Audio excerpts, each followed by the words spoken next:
Welcome back to the Mintner Method. I'm your host, Andrew Mintner, and on today's episode, we're going to break down one of the 9 conference championship matchups this weekend. First things first, it's been a while since I've uploaded a breakdown, and I've just been busy with life and whatnot, and doing things that are more important than YouTube and breaking down football games and things like that. But I am going to break down every single game on the championship slate. So we're going to start at the top here with a rematch from last week's game between Western Kentucky and Jacksonville State. So in my hiatus, I've been breaking down a couple of different things. A lot of it pertaining to rushing metrics, like advanced rushing metrics and things like that. And those kind of go hand in hand when we're talking about some of these rush-heavy teams and just like looking at it from an advantage standpoint. We normally dive into, the passing attacks more than the rush game, but I found some things that I think really stand out and really can help us along the way. So in this first matchup, when we're looking at the early downs data, you can see that Jacksonville State is considerably better on first and second down all the way around. And this rush data is going to come into play here simply because, as you can see, they are running the ball 72% of the time on first and second down. And they're extremely good at it with the 5th highest EPA on rushing attempts on early downs. And, Western Kentucky is not fantastical in that area. They proved to be decent last week, but I'm here to say that I think that's going to probably change here. Now, when we look at the rush matchups, there's a couple of things that I like to look at. These are yards before contact per attempt. So basically all that means is how many yards down field is the running back getting before they're touched. And, that is like obviously an offensive line metric. And then your yards after contact per attempt is more of a running back metric. And so then you can see those two where you can see if you have like an offensive line advantage in that area. And then you kind of get to see it molded together with the EPA per attempt and then your overall rushing yards per attempt. And those are kind of correlated. So like, it would be rare to have like an elite EPA per rush attempt, and then like a bad, rush yards per attempt, right? It's just to kind of give it some context, right? So Western Kentucky is not really a running team. So as we look up here, that's kind of almost irrelevant. But this is one thing that I did note last week when I was looking at it on my own personal time. Jacksonville State, they love to run the ball. Like that's been Rich Rod's philosophy since he's gotten there, right?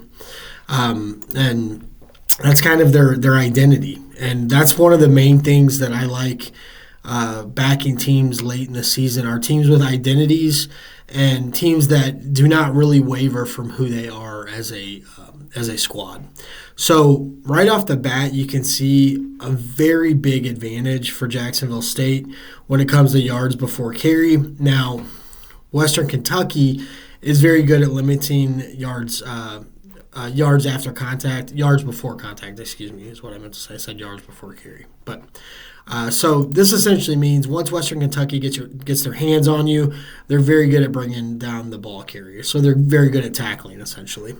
And but what ends up happening when you're combining like a very porous metric here and an elite ranking here, you're going to get something that falls down towards the bottom of the spectrum, 92nd overall and rush yards per attempt.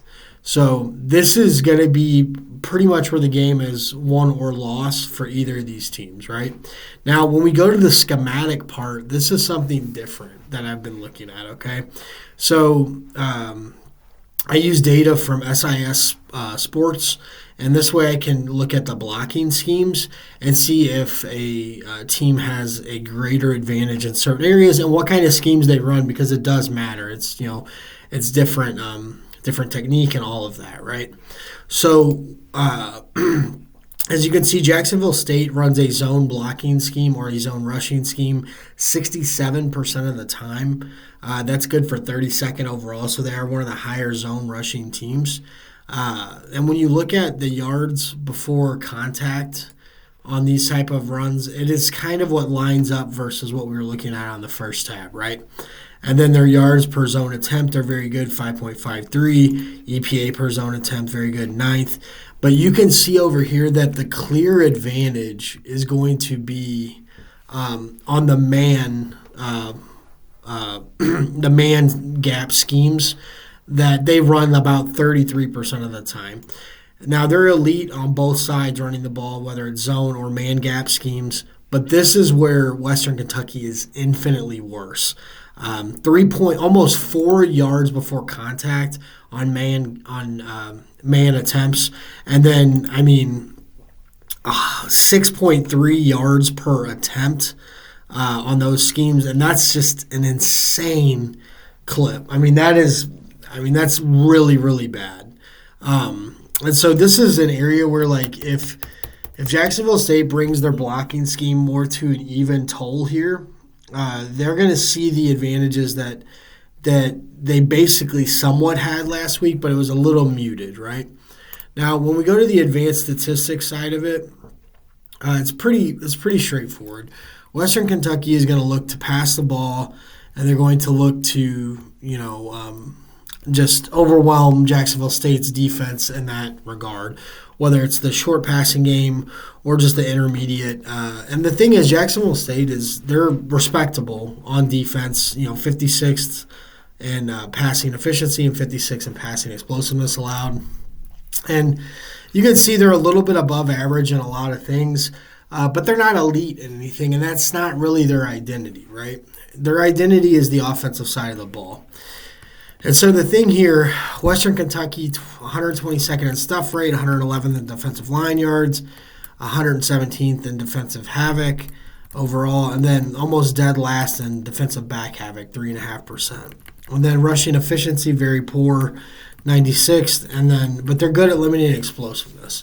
Now, the one thing you see a little strength on weakness here, Jacksonville State is 8th in passing explosiveness, 132nd by Western Kentucky. Now, the thing is, you're hoping that they're able to take advantage of that. Jacksonville State only passed the ball 21 times or dropped back 21 times. I believe they had 17 attempts in the last game. So I don't know if they're going to be able to bring that to fruition, but they should be able to mix that up and make that a reality, in my opinion. Now, when we're looking at like modern offense style stuff, we're looking at play action, non-play action, motion, things like that.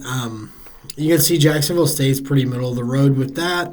And then Western Kentucky down here is a little bit better in the play action, as you can see. And then, I do all this just to kind of get a idea of, if there's any, outliers or things we really need to look at that we might not have seen before. And as you can see, Jacksonville State does not they do not implement a ton of motion. So 128th in motion on pass attempts, drop back percentage, so 17.7%, 11.6% on rushing attempts, and they're going to be 14.6% overall. All their offensive plays, they're second to last in motion, which is totally fine, because when you're looking at their EPA per non-motion attempt, they're 19th overall. So they don't run a ton of motion, even though they are very good at it. 22nd overall. It's just not their scheme. They're not going to really run that. They're just going to line up and do their thing. Western Kentucky, on the other hand, they're much higher, 31%, 88th. But this is average, mind you. This is right around average. And there's not really any super big standout. Their EPA non-motion is considerably higher, so when they just line up and pass the ball. But they're not really anything, here to write home about. Now, this last tab here, this is play action and motion. So when you have a pass that involves play action and motion, it is actually the most efficient play on offense by a considerable amount. But that does not mean everybody is good at it. So we look at Jacksonville State here, a very, very good EPA, 30th overall, 0.20. As you can see, that is 7 times as high as a standard play where there's no play action and no motion. Okay, so it's just it's just something that you kind of look at just to kind of see if you can gain an advantage with that. And they're only running those type of plays 5% of the time, so they don't even run them at a high clip, right? So whereas like Western Kentucky is pretty similar, 6.8%. This tab here is only going to be used for teams who have elite level of percentages when running these plays. Like just to give you a little insight, Texas, Tulane, they run these type of plays at a high clip, and they're very good at them. So we'll just move on to the defense here, the modern defense style, just to kind of see if there's anything else we need to take a look at. You can see against play action and non-play action, they're almost identical. Then Western Kentucky is way better against play action attempts than non-play action, which is sometimes the case when you have some of these teams. When you give a defense an opportunity to have more time to get after the quarterback, like they don't respect the run or anything like that, that can definitely happen. Now, when we're looking here, Jacksonville State, again, across the board, pretty solid against motion and things of that nature. Nothing really that stands out too much. Western Kentucky does have a couple, bottom 40 rankings in those areas, but again, this is not something that I think is going to make the difference in this game. This is just something I wanted to show you as I'm working through the rest of my stuff. So when we come to the game logs here, now Western Kentucky did win this last game, but as you can see, we're going to take a look at the advanced box score here in a minute. But one thing I wanted to point out, they are struggling of late against the run, which, all the metrics point that way. They are allowing a ton of yardage.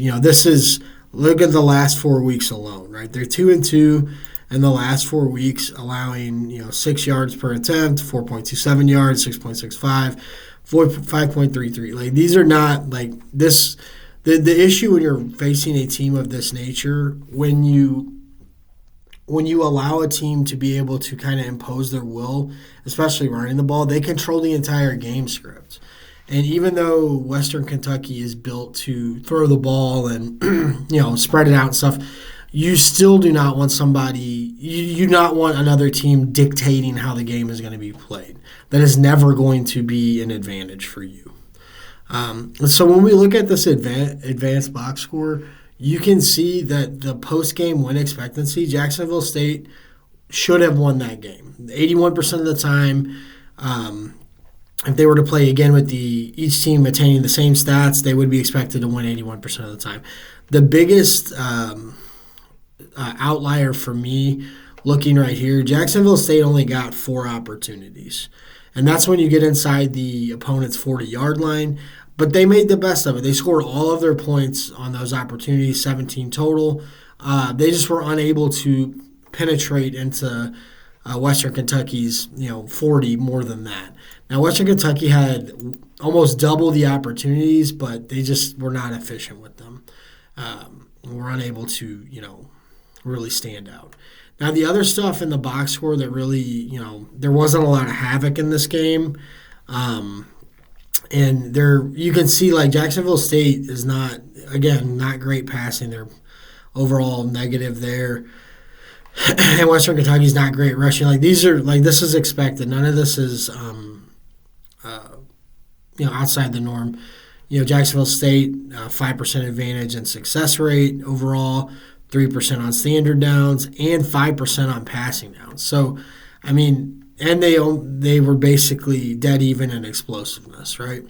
So when you have that big of an advantage in the success rate and your dead even explosiveness, you're expected to win that game. Now they ended up losing it, which that's going to happen, right? There's nothing you can really do with that. It was a very close game. Game decided by several plays. I do think here that they are going to get right against Western Kentucky, and they're going to show up and do well. When we look at the passing game log, this is one thing that stands out to me. They've really leaned into passing the ball, 49 attempts, which is a season high in attempts. And the yards, it's not a season high, but they were dedicated to throwing the ball. That was just how they decided they were going to play this game. And they did pretty well with that. When we look at the opposite side, Jacksonville State really struggled throwing the ball. That's expected, but they should have done better than this. 7 of 17, 99 yards. That's just not – that's like some academy level passing, right? Worse than that, because the academies have gotten infinitely better at passing the ball this year. Now, when I look at all this – and put it together, being that this is a rematch, it's hard to say that, Jacksonville State's just going to dominate this game. But I feel like their path to victory is extremely clear. They're going to have to run the ball to basically win and dominate this game. And they did decent in that. I'll take a look real quick here so you can see the SIS. Let's see how they did in the game, pretty much. All right. Let me pull it up real quick.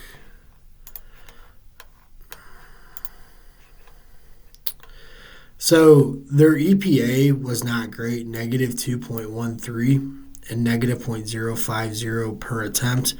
They've only had a handful of games where they had a negative EPA per attempt rushing the ball, and this is being one of them. I think realistically, though, if you're looking at the overall attempts, they really just they're kind of out of their range of what they need. They need more attempts. They need to be up near 47, 48, 50 attempts running the ball, and I feel like they're going to finally break through in that aspect.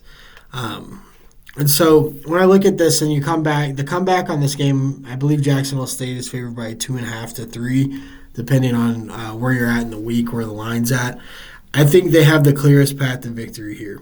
And I think coming back into this matchup, I feel like Rich Rod is going to have a couple of wrinkles put into an already elite rushing attack, and I feel like they're going to get the job done. And I'm not going to say it's a rout or nothing like that. I'm not here to make these giant, bold exclaims, but I do feel like they're going to get the job done. I feel like they will cover, and it's going to be a clear victory in how they do it. So, all right, well, that's going to be it for today's video. If you enjoy the content, please like, subscribe, share, comment. I've kind of slowed down with the content. I'm trying to ramp it back up and do like deep dives for the playoffs when that gets released and bowl season and things like that. So I've been working on a ton of stuff, new metrics and things like that, just to kind of like unfold and put out there to kind of help people, going forward into the Christmas season. So if they're trying to win some extra money for either their family or their significant other, or maybe just their self. So. Other than that, thanks for watching, thanks for listening, and I'll catch you on the next one. Take care.